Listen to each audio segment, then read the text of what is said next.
it's kind of like you've lost yourself, something has taken over you, and you know people are worried about you, people are angry at you, people are wanting you to be the person that you were before. And before, people would come to me all the time. I was like the strong one that people would talk to and stuff. I wasn't there anymore. So, and I think they got frustrated because they wanted me to be back, but I didn't know where I was.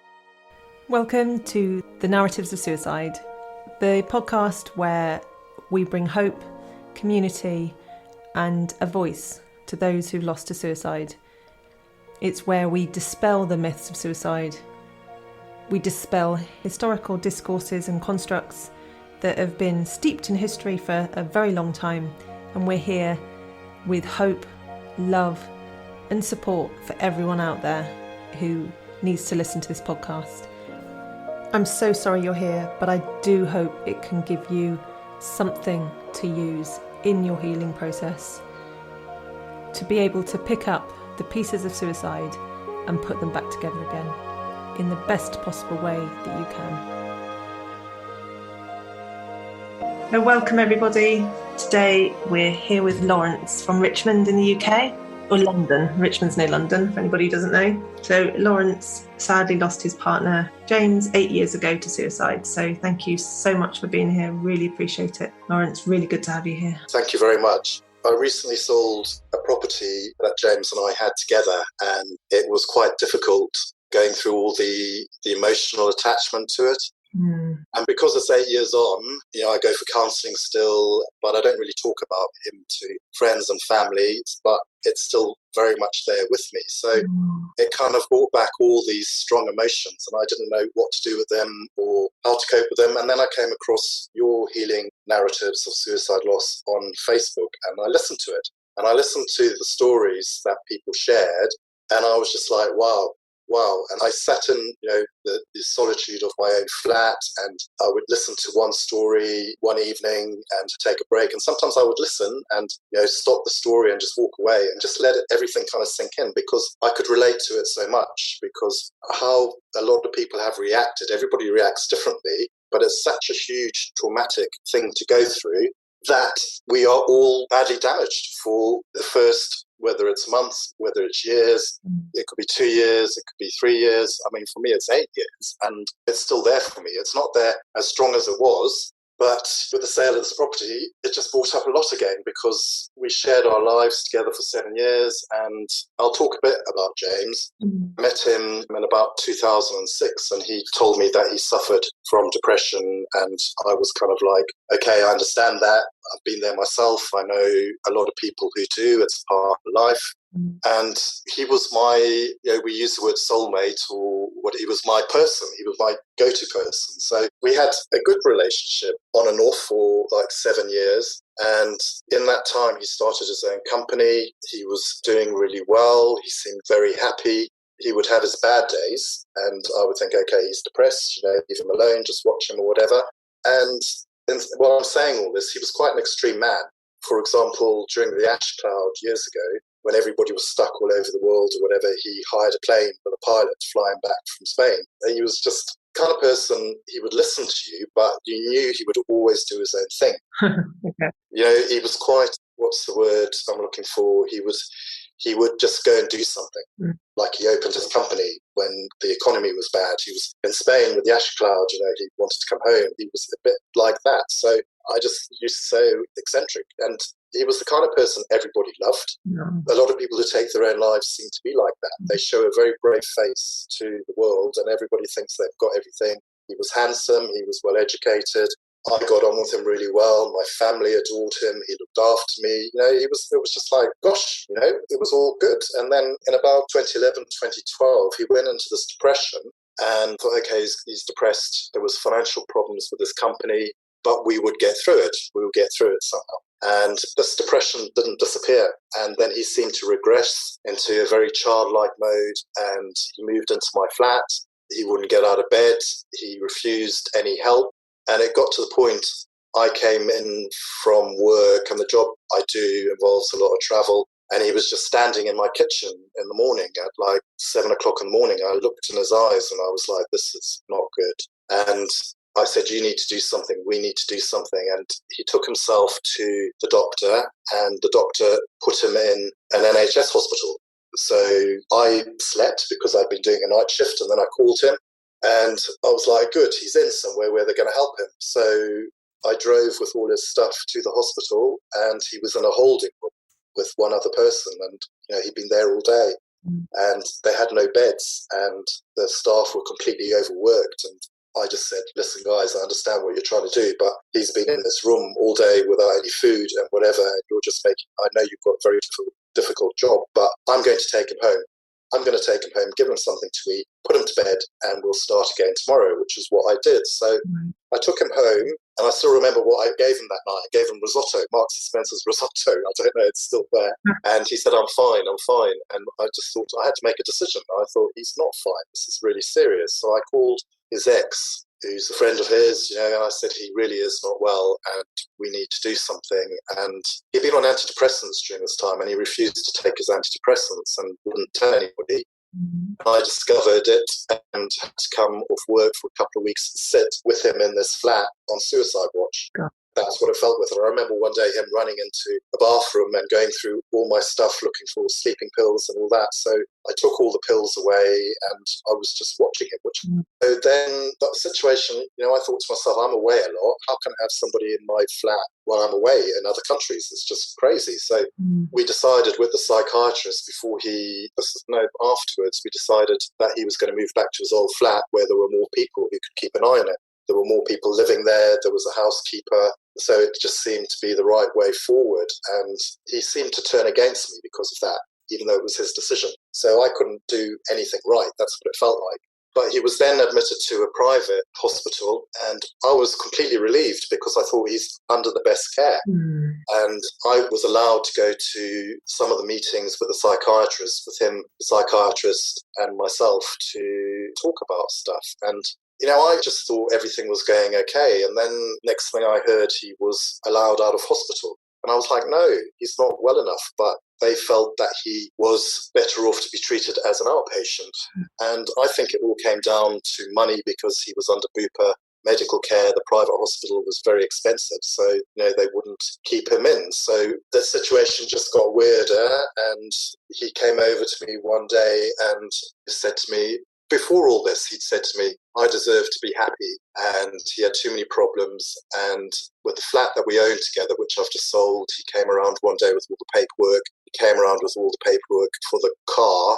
And I just thought, okay, he wants rid of me, basically. He wants me out of the picture, but I know he's unwell. But if I'd known at that time that that's what people who intend to commit suicide do, maybe I would have thought about things differently. But I just got kind of angry because I was helping him so much, and yet he was pushing me away. And then he met somebody else. So he came over and he said, anyway, I've met somebody else. And I said, well, you better not let him move in because you are unwell and you are just all over the place. But things progressed, and this person moved in, and they were getting married, and they'd only known each other 4 months. So the whole situation was just a bit out of control. So I gave myself a break from it because I was so exhausted. And at the time, my parents, my dad was alive, and I was constantly going backwards and forwards to Dublin, because he was in his late 80s, and I was there for my parents. So I just thought I'll take a back step for a while. And I saw him we're constantly in touch, and he'd say he loved me to bits, and he promised he'd be getting better. It's hard, but he promised. So I wasn't thinking suicide at all. And then I saw him in October 2013, and I went to meet him, and he said he'd had some wobbles. And I did get angry, and I thought, what is going on? And I took him home to his flat where his new partner was there, and passed him over to his new partner, which was the first time I'd met him, the new partner, but that was very difficult for me. And I remember I passed him over, and I walked around the corner and phoned his colleague, his office colleague, and I said, I've passed him over. I didn't realise that it got to this situation again because nobody has really told me. And I said to him, I'm still involved. I haven't walked away. So if this is going on, please just let me know. So I knew he was with his partner. He'd gone back to his flat. I had to go to my parents the next day, so I flew over to Dublin. And while I was there, I got a call to say he had taken himself down to the coast again. And they'd taken his car off him, the car keys off him, but he would do things like hire a car and go down to the coast. So he was just uncontrollable, basically. So he went down to the coast and they caught him, and he was not sectioned but put into a mental health unit down there, and then he was brought back up to London. So I called him while an NHS psychiatrist was on the way to assess him. And he said to me, I'm really angry. And I said, I know you're angry, but you have to take this medication. It's a mood stabilizer, so you won't be angry. And I said, just go in and let them make you better. Right. And I said, I'll call you. So I spoke to him at length, and I said, I'll call you tomorrow. And so we went to bed. I was with my parents, and I said, oh, he's going in. He's been taken in. And the three of us, the relaxation, not relaxation, but relief was just there. We just went, oh, we can relax because no matter how far you're away from a person, that stress is still there. So the next morning I woke up early. I didn't really sleep well, and I called his phone and there was no reply. And so I said to my mum, I'm going for a walk because he's either taken sleeping tablets or he's angry with me and he won't talk. So I was out for a walk by the sea, and I bumped into a friend, and I was chatting to my friend, and my phone went, and it was his ex-partner. And I was just like, my whole world at that moment, when you first get that information into your head, it's like your whole body shuts down and your mind shuts down. And I remember saying to my friend, James is dead. James has killed himself. And he thought I was talking about my brother because my brother's got a lot of problems. And I went, no, it's James. And he said, go to your mother. So I walked, and I just remember the walk up to my mum's house. And I thought in my head is, how am I going to break this news to elderly people? At that stage, my dad was 89, my mum was 10 years younger. So I opened the door, and my mum was in the bathroom doing her makeup, and I looked at her and she looked at me. We didn't really have to say anything, and she's done it. And the two of us screamed like animals, and both of us collapsed on the hallway floor. I just screamed and screamed and screamed, and my little dad came out. What's going on? What's going on? And it was just so shocking. And my dad called my sister, who lives abroad, and she said, I can't talk. And she put the phone down. It was like everybody was just in shock. And at this stage, he was on a life support machine. Right. And I called his ex back and I said, is there anything? Is there a chance? And he said, no, we're just waiting for his sister to arrive so they can turn the machine off. He's brain dead. So it was just awful. And for anybody who finds themselves in this situation, as you know yourself, it's just your whole world is shattered. And I stayed with my parents. I was just a complete mess, and I remember standing in the shed, and my dad came out and stood next to me and was really kind and stuff. But it took me 10 days to get the energy back to come back to London. So I don't remember much about that, but I remember arriving back at my flat and it all been very strange. And my wonderful friend, I will say her name, Sue, arrived with 2 big bags of Waitrose shopping and some wine. And I remember calling her from Dublin and I said, Sue, I'm really going to need you. And she came in and she didn't stay long.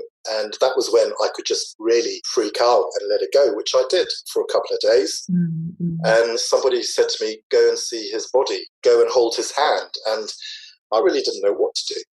You don't know what to do. And one day I just wrote this card. I have no idea what I wrote in the card, but I drove to the mortuary and double parked the car, ran in with this card. And I said, can I see him? And they said, no, in some circumstances, we don't let anybody see the body. And so I said, can you give him this card then, please? Can you put it in with him? And then I came home. And then, which is why I'm doing this, people want to blame, people want to scapegoat, people want to look for a reason as to why this person has taken their life. And I felt I was interrogated by some of his family, and it made me feel 100 times worse because I was so bad at that time. So you're trying to hold it together, and then you're being interrogated about your life with this person. And it's like people become a detective and they're looking for a specific reason as to why he did it. And that did put me in a really bad place. I'm not angry today, but I was angry for a long time after it. And he wasn't on my watch. He was in another place where he was under other people's watch. And I felt they still wanted to blame me. And that hurt quite a lot. But I know, looking back, everybody's in a really bad place. And actually, I had anger towards other people. I just didn't express it.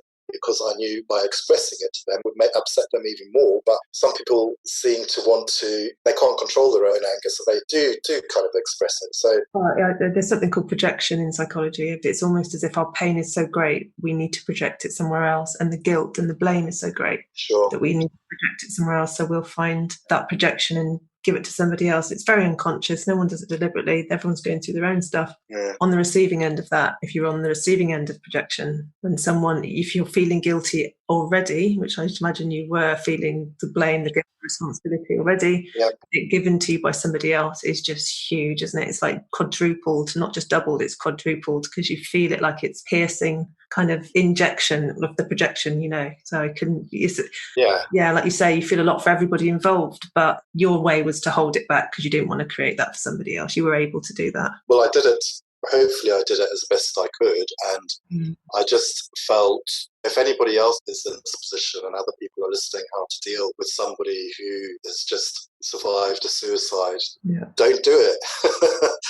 Don't do it, because it's such a bad place to take other people's guilt and shame and lack of trying to help or whatever onto your shoulders as well, which if you're quite an empathic person, you do. So I kind of threw myself into helping everybody after that. I heard one of your people's stories there. That's what she did. She felt that was her job. And because I had no grounding of what to do, so my job was to help his lovely lady in his office, Tanya, who was so young, yet she had taken the brunt of everything. I just felt this huge responsibility to look after her. And we're still in touch today. And I said I was going to do this, and she was like, "You'll be fantastic." And she's such a lovely, lovely girl. But I think you learn a lot about some people. And one friend of his, I felt I had to look after her, and she turned the story into, well, James and I were going to end up together, and he was bisexual, and the plan was that you would disappear off and marry somebody else, and I should have had the car, and all this kind of hurtful stuff. And very small, I'm not in contact with her anymore because I just don't want to be. Yeah, make your choice. Yeah, I had to make some choices. Yeah. And there are some funny stories attached to it. I got very much into spirituality and was going to the spiritual church. And I went there with her one day, and at this stage she had drained me so much I didn't know how to deal with it or break away from her, and it was really quite strange. The spiritualist came straight to us and she said, "This man next to you is trying to help you so much." And I was just like, wow. I'm not sure what I believe about all this stuff because I was quite skeptic, but I liked going and sitting in this little church. And now she's saying something that's absolutely true. And she said, he had a watch and his watch disappeared. She said, he's giving his watch to you, pointing to me, and he's putting it on her wrist. So she kind of, I remember she kind of felt a bit, but I had no sympathy because she was actually being quite toxic and making a story that it wasn't right. It didn't exist. It didn't fit the picture. And when he was ill, she was never on the scene anyway. So it was like she was stealing my grief, which was quite a difficult thing. I wasn't allowed to grieve, maybe because we were male partners. It wasn't recognised, but she felt she was close enough to. All very strange. People do strange things, don't they? Especially when they're, with grief and when there's nobody there to. Because James wasn't there to say it anymore, so you were all guessing or making their own assumptions. She made her own assumptions, didn't she? Yeah. How did you deal with that then when to separate from her, to move away when you realised? I think it took that simple thing, like the spiritualist saying something. I've been brought up a Catholic, Irish Catholic. There's obviously a lot of that instilled in me, and I'm still not sure. I question stuff or whatever. So when that happened, we went for dinner afterwards, and I used to pay for a dinner and stuff, and I thought, I'm not paying for a dinner. I was a bit off with her. And that was it. That's all it took. It took somebody to say something, whether it was the spiritualist, because everybody had scattered. Nobody was talking to each other, so nobody could kind of fight my corner. So I felt like I was being bullied maybe or whatever. So it took that situation for it to happen. But also in that, maybe at that point I was becoming stronger within myself and realising my job wasn't to look after everybody. My job was to look after me. Because after he took his own life, I was off work for 4 months. I couldn't pay my mortgage. I couldn't eat. I couldn't sleep. I went to the doctor. I made an appointment to go and see the doctor. And I went and I sat in the waiting room, and I sat, and my appointment came and went. And I didn't realise, and I sat. And this receptionist, at the end, I was sitting there on my own, and this receptionist said, "No, when's your appointment?" I said, "Oh, it should have been like 2 hours ago." what are you doing? She started like shouting at me. The doctor was a bit angry because it was like close the day. What was I doing? And she just took me into the room and she said, what can I do for you? And that was the first time I cried. I sat with the doctor and I just cried. And I said, my partner's taken his life and whatever. But so I was diagnosed reactive depression. And listen to someone else's story there. He was also diagnosed with with depression or whatever. So they gave me antidepressants. I don't know why, but they made me feel so dreadful. I just stopped taking them. And so then they started me on citalopram. And the citalopram, I've always been a bit antidepressants, but I certainly needed to go on them. And it's everyone's choice at the end of the day, but they just kind of, the only way I can describe it is, say out of 10, I'd get to level 8 on anxiety and not being able to cope, and something would kick in and it would calm me down. And so that kind of, but it took me a long time to adjust to them. And I'm still on them today, and I'd like to come off them at some stage, but I suppose I'm too scared to, because they've kind of been my kind of rock. It's kind of like, maybe does the tablet actually work anymore? I'm not sure. But when I get up every morning and I take my little tablet, I feel like that's something to hold on to. So I know there's a huge debate on antidepressants, but my advice would be, if you really need them, do them with some form of counselling as well. I was lucky that I was in counselling at the time, and I had that for support, because you kind of feel it's so big, nobody can support you. None of your friends, you're so isolated. You've got the stigma, you've got people trying to blame you. So the antidepressant and the counsellor, that was what I turned to. The rest of my life kind of disappeared, and everybody was worried about me. But I just thought, I have to get better. I have to live. And this has really, it's done something to my body. It's done something to my brain. And I don't want to die. I remember lying in bed one day and I couldn't move. The flat was filthy. I was hardly eating. There was a shift, and I got up and I pushed myself out of the bed, just slowly. And from there, I kind of pushed myself into getting into the shower, just getting dressed. I became quite agoraphobic. All I could do was go out the front door to the shop to get food. I became quite dependent on drink. And it was like I isolated myself. And is that good? I don't know. But none of my family live in this country. I didn't want to put it on my friends. I don't know but that was kind of like the path I chose. So, well, is it a choice, or is it just something that for some reason that we don't understand just happened? Because I don't know if it's a choice, is it? It seems like it took over you. It took over you to the point where... Yeah, you're right. It's not a choice. It's kind of like you've lost yourself. Something has taken over you. And people are worried about you. People are angry at you. People are wanting you to be the person that you were before. And before, people would come to me all the time. I was like the strong one that people would talk to and stuff. I wasn't there anymore. So, and I think they got frustrated because they wanted me to be back. But I didn't know where I was. I didn't know where I was. It was just like functioning and trying to get through every day. After 4 months, I went back to work, and looking back, I don't know whether this is right or wrong, because again, it's all different. Work actually made me start progressing to get better, because I work with people who are very empathetic, and I could share my story and they relate, and we would chat and they would share some of their stories. And that was very therapeutic in getting me back into the world and out of this. I remember saying to my counsellor, I'm having a relationship with a dead person.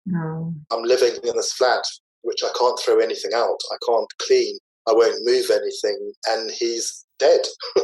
And it takes a long time to process that. But that's what you go through. And the counselling helped a lot. And they said to me, you have to feel it. And I thought, I have to feel this. Otherwise, it's going to come back in 10 years' time. And I can't walk around with this huge thing inside me for the rest of my life.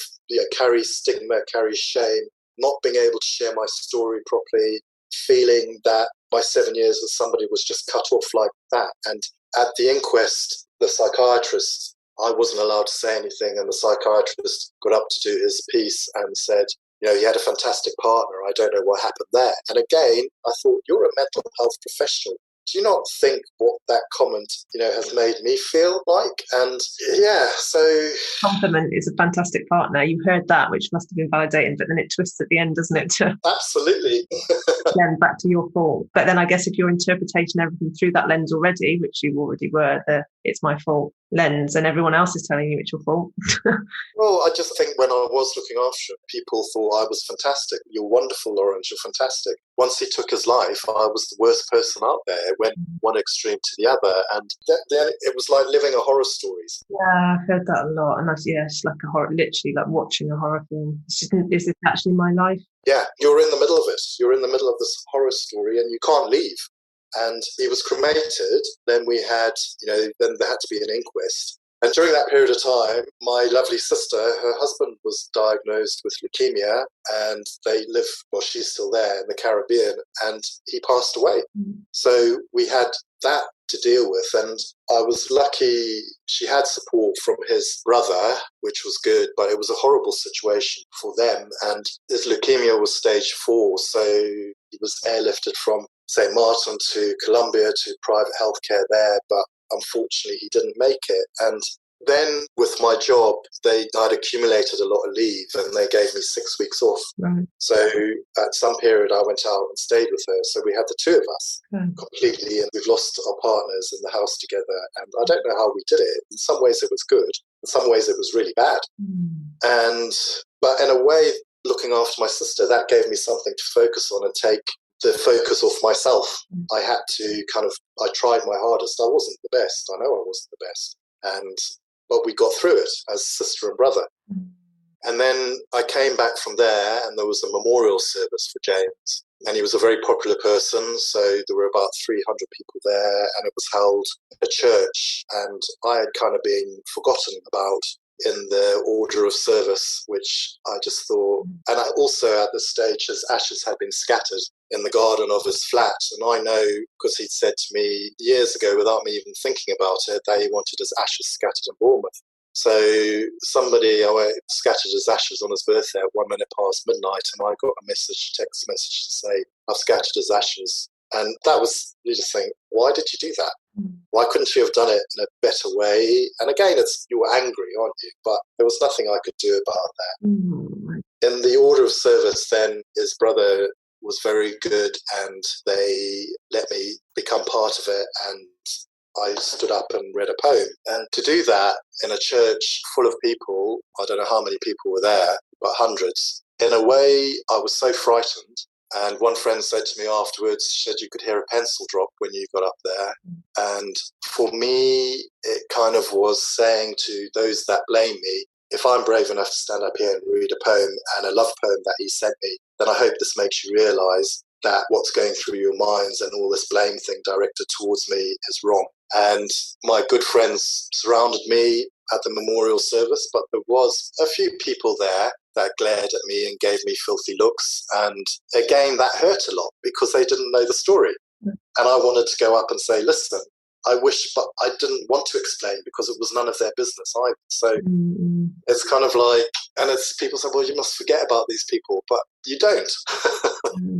You want to bump into them years later and say, hey, why did you do that to me when I was in such a bad place? So conflict, isn't there, at a time of everyone who's so needing the absolute opposite of conflict, but it happens so much with suicide grief compared to other types of grief. I know often grief can bring conflict, financial reasons, for all different reasons. For the grief involvement, we all grieve differently, so it brings conflict because we don't understand why somebody else is doing what they're doing. There's a lot of reasons for conflict, but I think with suicide, there's always this more complicated grief because of the blame, because of you can't blame anybody else. You can't rest it on an illness or rest it on somebody else doing something wrong, like a driver that maybe crashed into the car. You can't blame it on anybody other than James. And you don't want to blame James. You love James and everyone loves James. So why would you want to blame James? But some people do blame James. And it's just such a complicated way of people being able to just say that happened and then move on. So you don't move on because you're stuck with well, whose fault is it then? Where do we lay that? Where can we lay the rest? Where can we lay that? Yeah. Somebody described as throwing a grenade into a group of people. The explosion goes off, everybody gets scattered, the communication breaks down, people aren't communicating properly, so stories are made up and people turn on each other. And as you say, the blame game does go on. And as I said before, I was like that, blaming people, la, la, la, la. but I didn't express it. I think that's my point. I was aware that everybody's suffering. And I know it's difficult, it's easy to say, but do not take that out on people until you know the full facts about what happened. And because when somebody does take their life, there's a big story attached to it. There is something. I don't know whether I disagree when people say, I didn't realise there was anything wrong and they took their own life and they didn't. Surely there must have been some kind of signs. I don't know. Well, what happened to me, there were signs. So we knew what was going on. We just didn't expect him to do it. Those signs are interesting, aren't they? Sometimes there really isn't any signs, or they're not interpreted as signs until afterwards. And then you look back and go, that was a sign. Sure. But you don't see it as a sign because suicide is not on your radar. Absolutely. He came around to give me the paperwork for the flat. He came to give me the paperwork for the car. And I was like, so you're dumping me? After everything I've done for you, you're dumping me. And if you're going off with someone else, you know what? Go off with someone else. Give me a break. Give me a break because it's been difficult. But those were the signs. Those signs were there. And if I was more educated about it, I wish I'd be more educated about it. I think that's what I'm trying to say. Yeah. With the psychiatrist, his diagnosis was going towards bipolar 1 or bipolar 2. I don't know too much about it, but that would have explained his extreme behaviour of how he would react and do stuff that nobody else I knew in life would do. They would think about things cautiously before actually doing something. And yeah, it's all about education. If people were more educated, maybe some people would be caught before they complete suicide. If the signs were there, yeah, it's just such a waste of life, I think. And I always, I'm taught, preserve life, prevent condition from getting worse. You fight, you get through. Like during this pandemic, my mom ended up in hospital and I went over and myself and a cousin got her out. And I remember her coming out crying, tears coming down her face, and I got her home and slept on her floor for 2.5 months and rehabilitated her. And against all the negativity of other people saying, oh, it's time for her to go into a home, it's time for this, it's time for that. And now she's doing really well. So I think what I'm trying to say is no matter how sick someone is, want to see that light at the end of the tunnel. There's always going to be that hope right until the end. So yeah. So you were isolated. You were at that point, everybody's scattered. You were isolated 2 days at the coroner's. That's a long time. My brother's was like an hour, the proceedings. So I guess it was more easy. Maybe James's wasn't, but 2 days to sit through that. And then to have that at the end where you'll just take home more blame, more trauma, more events, memories of this conflict that adds to the trauma, doesn't it? Because there's so much trauma of that horror story living out that you're left with memories of, isn't there? Yeah, it changed me for a long time. My confidence was gone. Who I was as a person was gone. And no matter what anybody said to me, it didn't get better. For a long time, it didn't get better until I pursued with therapy once a week and going and talking. And it was just words that they came out with.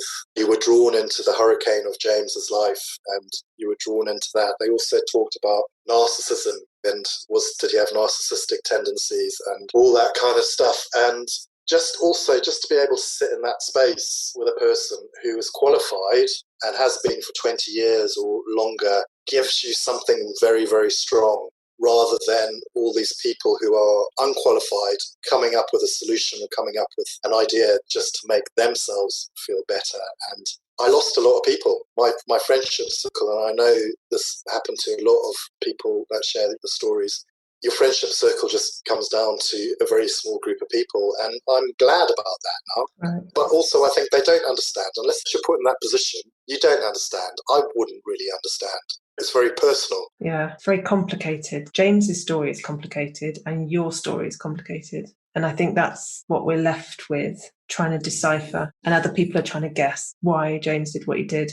And they're trying to guess what you're doing. And it just adds to the layers of guesswork, assumptions, and then judgments. And it almost just opens up, it sounds as if as well, it opened up a real lens on James and you, which maybe wasn't there before, because suicide suddenly is a big thing and everyone wants to know what's gone on. Almost like, yeah, there is a horror story and everyone wants to see it, look at it, understand it. I don't know what the word is for that. Glamorise maybe is the wrong word, but it's almost something then that's bigger that... It's kind of like, I used this phrase before, people like to watch a car crash. So you're the car crash, and your life with that person, which for the majority of that time was good, and you had a nice life together without these people. Who are these people?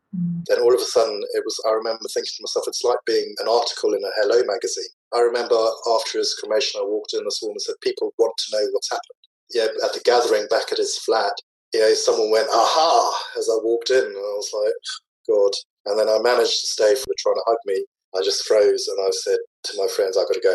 And I left, and I thought, I don't need this. I don't need to be sitting with a group of people who, it just didn't make sense. It didn't make sense. But then you end up isolated, don't you? Because you've left. You wanted to go to an event. You had, if you're a social person before and you're being social, then you end up isolated, don't you? You've left the party, the event, and you go home. And that's where the isolation can come in, can't it? Unless you find friends or people that you can be with. The way I dealt with it was by emailing his brother and going through everything. So it was written down and factual. And his brother, lovely man, was very supportive. And also his godmother, who had been involved in the situation, I emailed her. And so I kept in touch with people who were directly involved and understood it more, rather than people who were just wanting to watch a car crash. Right. I just didn't understand it, and I just thought it was quite awful. So you engaged allies who understood. You just understood James and understood you, that's all, didn't you? Yeah, absolutely. It was kind of like we had, for many months, and even at the memorial service, we had to act. We had to play this game, and that's the last thing that you want to do when you're feeling like that, and that was very difficult. How did you get through all of that, other than with the friends like maybe Sue you've mentioned? Yeah. I mean, that's great. If anyone wants to know what to do when someone's lost someone to suicide, take them shopping, clean their house, just do something practical in those early days, because they can't. They can't even think about showering, they can't think. And if you can just do some of those domestic things to take it off their mind or make them feel less guilty that their house is a mess, that can really help. Yeah. There's another friend I wanted to mention, Mary, who I've known for many years. At his memorial service, she just came up and she said, I'm staying the night. And so we went together. And we go back a very long time, and I just want to mention her, and I'd always say to her, we used to share a house many years ago, and I always say to her, I will never forget what you did. I just won't forget. There's certain people I won't forget in a good way. The others, hopefully they will disappear into, thin air, and that's the way it goes. But yeah, it's really hard to navigate. And also people say things that you're so hypersensitive. People say things that can really put you in a bad place. So you've got to kind of listen to the good things that people are saying to kind of keep your mind on a good path, rather than people saying, well, you're going to grieve for 3 years. This is what's going to happen. You have no idea what's going to happen or how it's all going to pan out for you. You don't know. For me, it's 8 years. For you, it's 4 years. You can't put a time on it.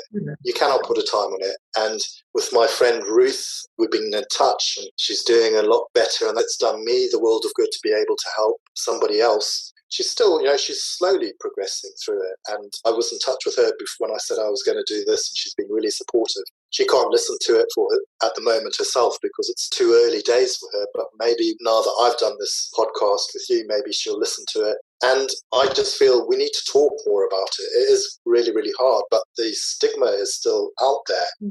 Just to clarify, Ruth is somebody you're helping now who lost her partner, and you're now just sort of there for her, aren't you? Yes, I'm there for her as a friend. Yeah. Nothing else, just as a friend, and sharing my experiences, and we talk and we meet up occasionally, and just that support, because you understand each other. You understand each other, and it's a huge thing. So if we can help each other heal from it, I think we're doing a really good thing. Being there, isn't it? Just being there, knowing that they get it, that if we call, that they're there, or if we don't call, that they're there. Yeah. And they're kind of taking this journey with you. It sounds like you're taking it with her, and because it's a long journey, so you want people alongside you on the journey that you can tap into at any point, and they can call you if they want to. You just know that of the complexity and the length of it, and how it is so different for everybody, and we respect that. You're right in, as you say, it's a long journey, and how I've learned since that suicide grief is so much more complicated than, I don't like using the word normal, but normal grief. And I can kind of say that because from losing my brother-in-law and my dad, you can comprehend my brother-in-law had stage 4 leukemia. My dad was elderly, his body was shutting down. He'd been preparing from the age of 80. He actually passed at 92. I was there when he passed. It was peaceful passing. We couldn't understand it. Yes, we were very sad for a long time and still are sad, but we recovered from that quickly. Whereas with James, the emotions were just so huge and impossible to contain, in my personal experience anyway. And I ended up doing stuff that I shouldn't have done, not being very nice, trying my best, trying to lots of stuff. And it takes time. But I do want to say to people out there that it gets better. Slowly, your brain processes it and you start returning back into life and it becomes a memory. Because his ashes were scattered when I wasn't there, after 3 years, I put up a plaque in the local crematorium here because I felt there was nowhere for me to go. So I put this plaque up, and when I feel the need, I go. And something like that, I go and I sit in the garden or I have a chat for 5 minutes, and it's not obsessive. But because he just disappeared like that, there was nothing. It was just completely bizarre. So that helped me a lot as well, just to create something like the plaque is there for 5 years. And then after that, I think you can put his name in a book or something like that. But it helps. There's little things that can help. Continue our bonds with them. That's typical of one of the aspects of any type of grief, is the continuing the bonds with them in our way, whether that's with the plaque that you can go and sit by, or having a lady that has her brother's shirt made into a teddy bear. There's just many ways of continuing the bonds, whether people speak to them. My dad always speaks to my mum still, He just talks to her in the morning when he's making his breakfast. You continue the relationship. Sure, of course. On a level. And it sounds like that's what you did, but you took control of that yourself because you weren't able to have that through the memorial. So you almost had to take some sort of control, didn't you, and gain enough confidence and strength from where you were, the isolation, to get to that place of being able to say, no, I'm going to do that. Yeah, you're exactly right. And that in itself I saw as a form of healing. If I had not done anything like that, I would still be sitting here with some kind of feelings that I wouldn't be happy with. The fact that I've done something to, I don't know what the word is, but he's there rather than just being cut out of people's lives, I feel so much better for that. Even the day that he died, when I was with my parents, my dad was, both my parents hugely religious, and I remember saying to my dad, I want him mentioned in the church. So my little dad walked down to the village and told the priest, and when we went to church, he was mentioned in a service, because I didn't want the blame of what he did to be awful, because it was mental illness. It wasn't him. It wasn't the person that everybody loved. So things like that. And I just felt the flat is now sold in Bournemouth, and I kept it going for 8 years under huge financial stress. And then with this pandemic, it just got too much. And it's just felt like the right time. And thank God it has sold. And it just feels, for me, the right time to talk about it. The last kind of physical link with him, I've got a portrait. He got somebody to do portraits of us, and I've got portraits here, which are fantastic. I've kind of, Brett, my friend, came round one day and we did the clearing out, the decluttering, and that was so hard. Going back and forward to the tip with his stuff, or to the charities with his stuff. And it's very difficult. But again, you have to do that when the time's right for you. It's like a real slow unravelling, isn't it? It feels really slow. And because if it has just sat there with his things in, you can't always let those go straight away, can you? Other people let them go straight away because it helps them. Yeah. But there's a real unravelling for you by the sounds of it. Just, this is that part of it, the letting go of his things, which you couldn't have done before now. I couldn't understand how all that intelligence, all that living could just disappear like that into wherever people go. I just couldn't understand it. So that's why I got into going to the spiritualist church. I don't go anymore, but that really helped me to sit amongst people who are grieving, and it's non-denominational, and it just helps in a big way. When my dad died, it was very hard, and I remember going over to my mom and this friend of the family. Her mother had passed away, and I said, we'll take her out for dinner, trying to do the right thing. And there was my mom, myself and her at dinner, and she was acting funny, and she said, come out for a cigarette. So I went out for a cigarette. She turned at me outside the restaurant and said, you know what, a mother's death is far harder to deal with than a father's death. And I was like, wow, that's quite. And she said, another thing, if you'd taken James to this certain party, he'd still be alive today. And it was like, two big whammies. And that just set me back after all the counselling, after everything, after my dad passing away, after my brother-in-law passing away. It set me back so much. And then I had to come back to London, and I thought, she's not getting away with that. Yeah. She's only a human being. How dare she? And I've spoken to her briefly, but the stigma, how they try to blame somebody. It doesn't. And you have to reach a point where you fight back. Yeah, or you just stand and listen to it. What do you do with that when someone says something like that? If you'd have done this, he wouldn't have done it. Oh, what do you do with that? And you just walk home, don't you, feeling 10 times worse than you did. Sure, yeah. You went for an innocent meal, but you didn't ask her opinion, you didn't go for it. It was just offered to you on a plate. And but you can't not hear it, can you? So you hear it and you take on. So then you started to fight back and think, actually, yeah. I actually think it's a good thing, a turning point. Some people would maybe disagree with me. Yeah. In your healing process, to fight back and correct people. And like with this woman, for example, I will never talk to her again. That is kind of like the worst thing you can say to somebody, blaming and all that. But you can't change everybody. No. You can fight your corner and you can say, hang on a minute. Yeah. Otherwise, they think they're in the right. When somebody takes their own life, how can you blame anyone? Yeah. I don't know, different circumstances or whatever, but... Yeah, it's so hard. It's so hard for us to know what to do when someone says something upsetting, because we're shocked usually by it, so we can't respond with a rational, I'm sorry, I don't agree with what you just said, that was a bit unfair, responded like that, because you're shocked and so you walk away with it, and then you have to think about what to do in response, which takes up brain power and time and worry. Yeah. And then when you've done all that, you think, this isn't fair. Yeah, no, exactly. And go back with your adult response of, I don't agree with what you said. It's a very difficult thing to do because we're angry too and we're hurting too. And it's just so unnecessary, isn't it? But I've often asked myself this, how do we correct people? How do we do it? And that's why we need more awareness, more conversations like this to help people understand that comments like that just aren't helpful. If you don't know what to say, just stand there and listen. It's enough to just stand and listen. We don't always have to speak. I remember somebody coming up to me at his memorial service and she simply said to me, sorry for your loss. That's all she said. Other people come up and they just talk at you and they're not completely related to your personal experience. You don't want to hear it.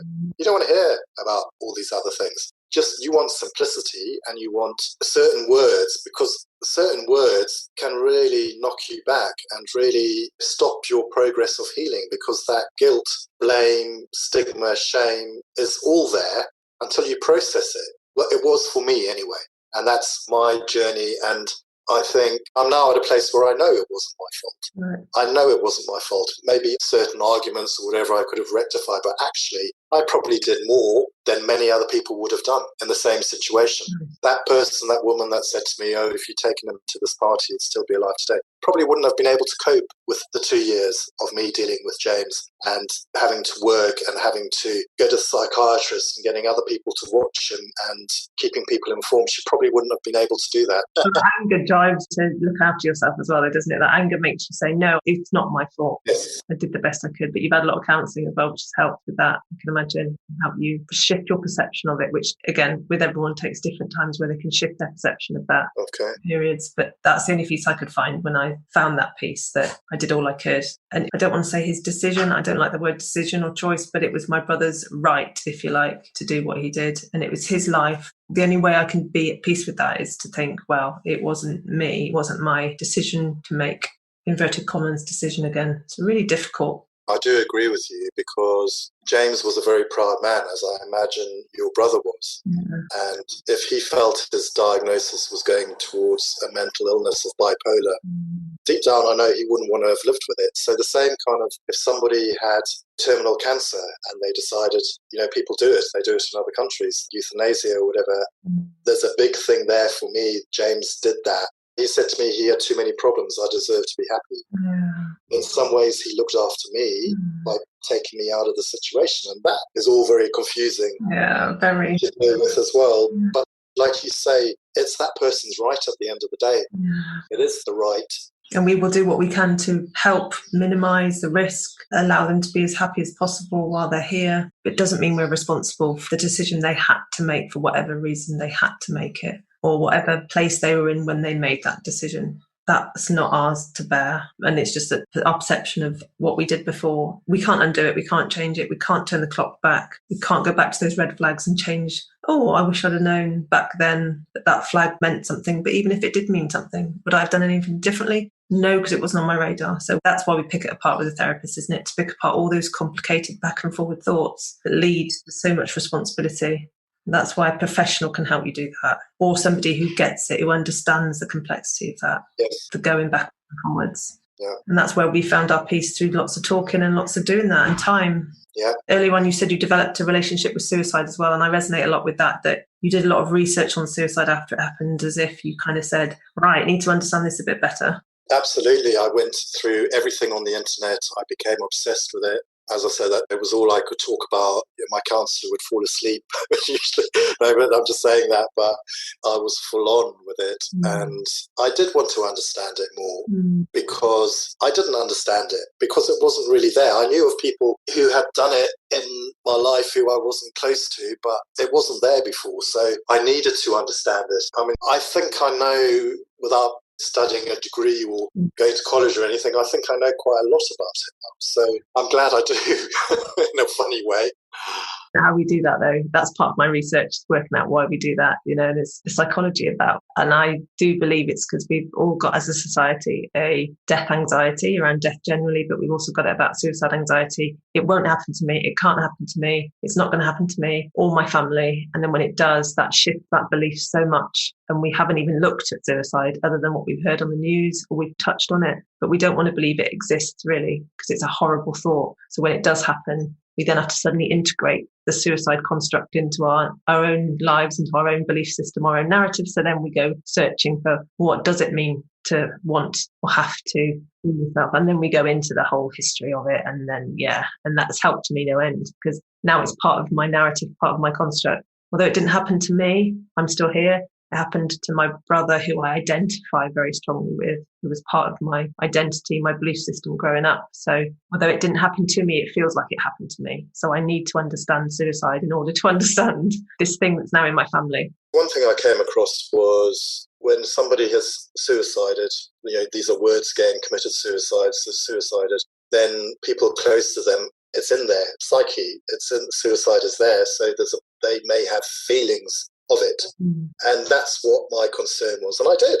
And they were there, and I didn't want them there, but they were there until they faded. And that happens as well. Very much. Yeah, and that's frightening, because you've got this scary, you're living this horror story, and it's happened. And then afterwards, you're very concerned about your own self. And will you act on it? And it's there, and it's really horrible. That's the only word I can use to describe it. But those feelings, again, with time, dissipate, and you don't think about that, depending on the person. Yeah. This is my story. So some people won't have those feelings. I certainly had those feelings, but it says you have those feelings, but you won't act on them. But those feelings are there, and they're horrible. Yeah. And if you do think you might act on them, seek help, seek a professional to give you then you might only need 1 or 2 sessions to get a safety plan, because you're right, you're conflicted between those thoughts. And actually, of course, you don't want to do that to other people that you love. So just find a safety plan with a professional. You can put things in place to keep you safe. That's all. That 45-minute session with a therapist keeps you going. When your head is all over the place, they bring you back to factory settings. I use that thing. They bring you back somewhere where they say, no. And then you go, okay, and work your way through it slowly. Yeah, that's what worked for me. Yeah. Now, I want to say before we finish, I'd love to finish there on the idea that you're still here. You didn't act on any of your thoughts.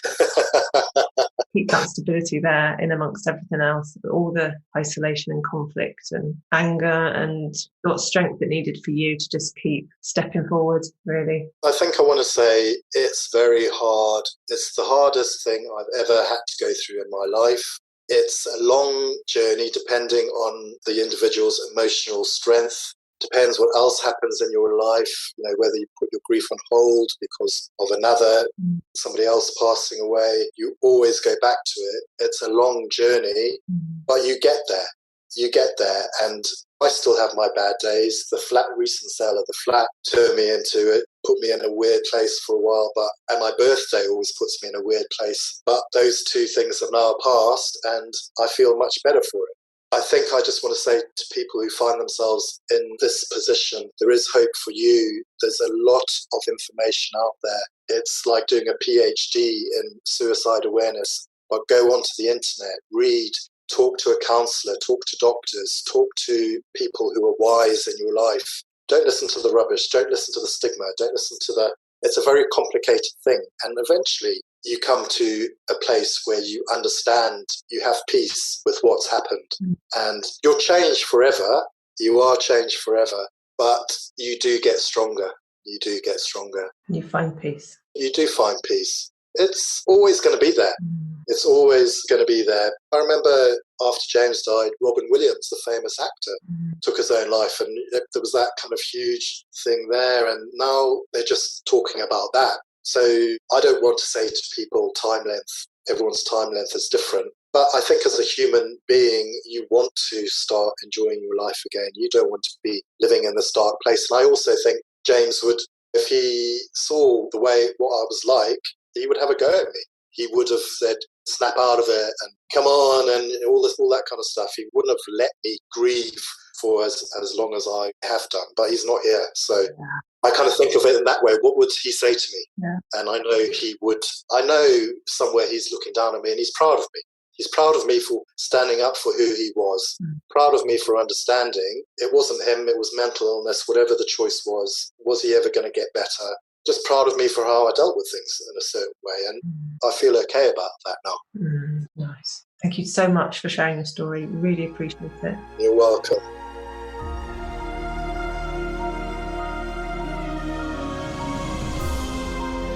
Thanks so much for joining us here today.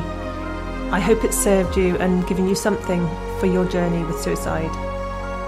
Come back and subscribe, like, do whatever you need to do on your platform to help us to raise awareness of suicide, because the more we keep saying the word, the more we can gain support for us left behind, and the more we can raise awareness of the word and how society sees it and reduce this stigma that's so attached to it. Please get in touch. You can find me on my website, suicidegriefsupport.com. I really want to hear from you. But for now, please take care of yourselves and take care of each other. And remember, we are stronger together.